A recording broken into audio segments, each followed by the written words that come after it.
अस्सलाम वालेकुम नाज़रीन, प्रिया रिव्यूज़ में खुश आमदीद। ड्रामा सीरियल गैर में शिफा की हरकतों की वजह से उसके वालिद फ़ोन पर ही शादी की तारीख फ़िक्स कर देती हैं। अब वो जल्द से जल्द जान छुड़वाना चाहती हैं। उनका कहना है कि बेटियां तो वालिदैन के सर फ़ख्र से बुलंद करती हैं, मगर मेरी बेटी मुझे ज़लील पे ज़लील ही किए जा रही है। वो अपनी बीवी से यही कहते हैं कि शादी की तैयारी करो।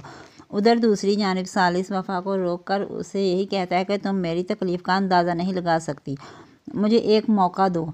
वफ़ा तो साफ इनकार कर देती है कि मैं ऐसा नहीं चाहती। सालिस भी उसे कह देता है कि तुम मुझसे जितना चाहे दूर चली जाओ, मगर तुम हमेशा मुझे अपने पास ही पाओगी। वफ़ा उसकी बात मानने से इनकार कर देती है। सालिस उसे कहता है कि तुम मेरे सर पे हाथ रख कर कसम खाओ। वफ़ा सर पे हाथ रख कर झूठ बोल देती है कि मैं तुमसे मोहब्बत नहीं करती, तुमसे दूर जाना चाहती हूँ। सालिस को बहुत दुख हुआ। वो घर जाकर अपनी वालदा से यही कहता है कि शिफा ने सब कुछ बर्बाद कर दिया। उसके लाए हुए तूफ़ान ने इतनी बर्बादी फैला दी कि उसे समेट कर मैं थक चुका हूँ। शिफा ने अपने घर में यही कह दिया कि मुझे शादी नहीं करनी। वो अभी भी सालिस का पीछा नहीं छोड़ रही और सालिस वफ़ा का पीछा नहीं छोड़ रहा। वफ़ा गाड़ी में कहीं जा रही थी तो वो उसकी गाड़ी रोक कर उसमें बैठ जाता है, उसे मनाने की कोशिश करता है, तो वफ़ा भी साफ कह देती है कि मुझे नहीं खेलनी तुम्हारी मोहब्बत की आंख मचोली।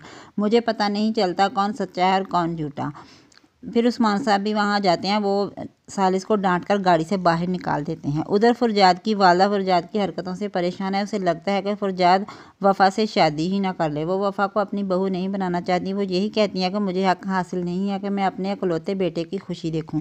वफ़ा को पता चल जाता है कि ये मुझे ही सुना रही हैं। वो भी चुप नहीं रहती कि बल्कि साफ कह देती है कि मुझे आपके बेटे में कोई दिलचस्पी नहीं है। उधर उस्मान साहब भी सालिस के घर खुला का नोटिस भेज देते हैं। सालिस जब घर आया तो उसके वालिद उसे बता देते हैं कि खुला का नोटिस आया है। सालिस तो परेशान हो जाता है और अपने वालिदैन को लेकर वफ़ा के वालिद के पास आ जाता है, मगर उस्मान साहब तो बहुत गुस्से में हैं।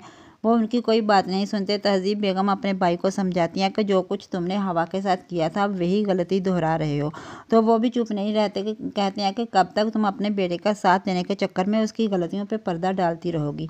सालिस भी वफ़ा से कहता है कि मुझे तुम्हारी तमाम शराइत मंजूर हैं, मगर तुम मुझे एक मौका और दो।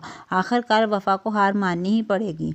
वो सालिस की मोहब्बत के आगे घुटने टेकने पर मजबूर हो ही जाएगी। उधर दूसरी जानिब तहरीम तो आग ही लगा रही है। अब उसका भी मुश्किल वक्त शुरू होने वाला है। वो गाड़ी में कहीं जा रही थी तो उसकी गाड़ी से किसी का एक्सीडेंट हो जाता है।